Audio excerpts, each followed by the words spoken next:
Donald Trump arrived unannounced at the United States Naval Academy in Annapolis, Maryland. The midshipmen, instructors, and staff had no idea he was coming. His motorcade rolled through the historic gates just after noon, causing an immediate stir across the grounds. Word spread quickly. Former President Trump was on campus, and no one knew why. Wearing a dark suit and his signature red tie, Trump stepped out of his SUV and walked past the security detail with a determined but calm demeanor. He didn't head toward the administration building.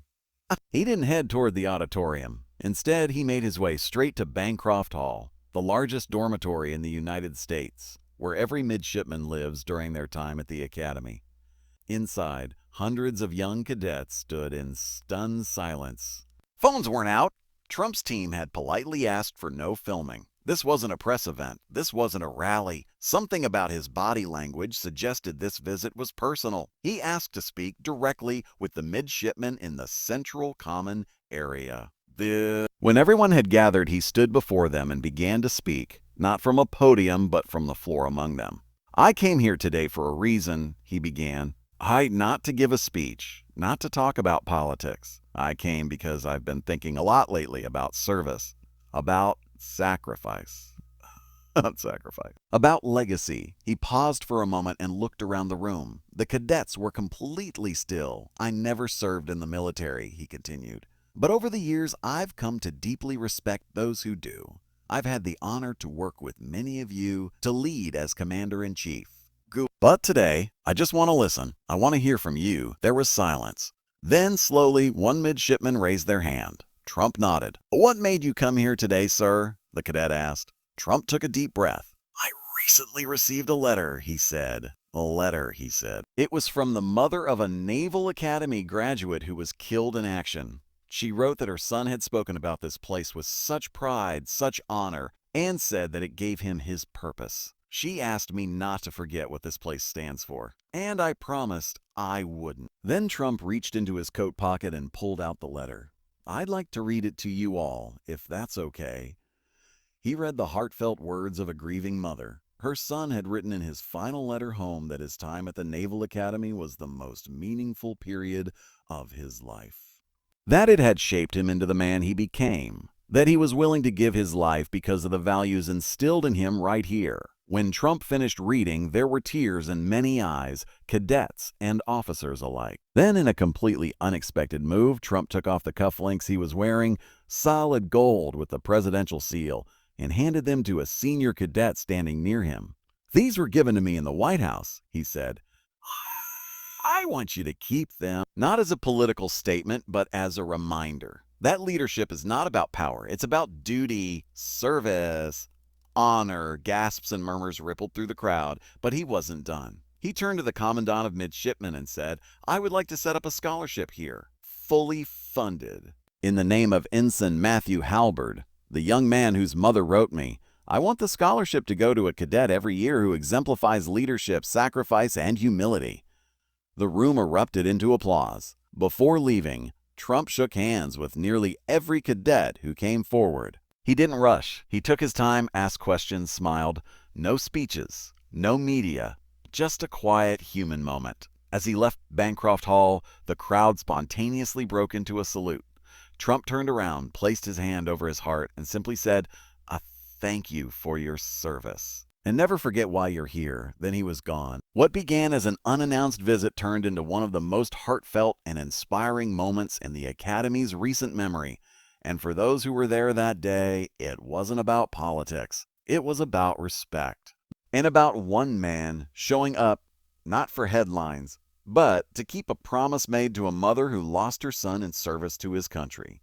And that was the unexpected truth behind Donald Trump's visit to the Naval Academy in Maryland. In the days that followed, news of the visit slowly trickled out, not through major headlines, but through whispered stories and first-hand accounts from cadets and staff who had witnessed it. There were no official press releases, no tweets, no fanfare. But the impact was undeniable. Midshipmen spoke about how it changed their perspective, not just of Trump, but of leadership itself. One cadet, speaking anonymously, said, "No matter what anyone thinks politically, the way he came here, as a man, not as a politician, meant something. He didn't talk at us. He talked to us. Another young officer posted a message to a private alumni group online. It read, "We trained for years to prepare for war, for command, for impossible decisions.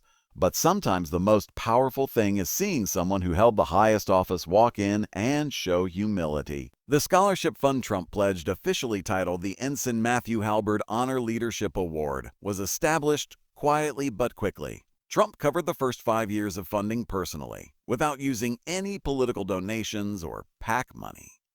The Naval Academy Foundation confirmed it with a brief acknowledgement, saying only that a private donor has created a new leadership scholarship in memory of a fallen hero.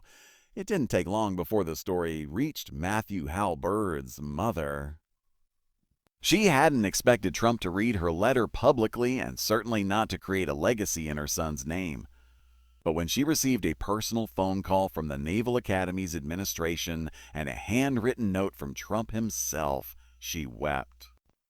In the note, he wrote, "Son's bravery lives on, not just in memory, but in the actions and choices of every future leader who walks these halls. Thank you for reminding me of what truly matters." It was signed simply Donald J. Trump. Political commentators were left stunned.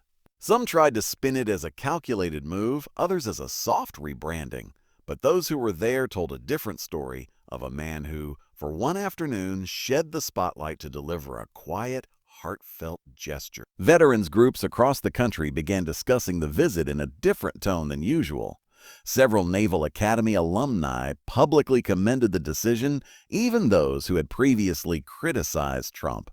They didn't see it as a political maneuver, but as a rare moment of grace and acknowledgement from someone who had once held the title of Commander-in-Chief. Meanwhile, the first recipient of the scholarship was announced just 6 months later, a second-year midshipman known for his compassion, leadership in crisis, and commitment to serving others before himself. During the small, private ceremony, he quoted something Trump had said that day: "A leadership isn't loud. It's what you do when no one's watching." The midshipman paused, then added, "That day, someone came to us when no one was watching, and I'll carry that example with me always." Years from now, when the politics of today are just footnotes in history books, that moment at the Naval Academy may still be remembered, not for who walked in, but for what was left behind.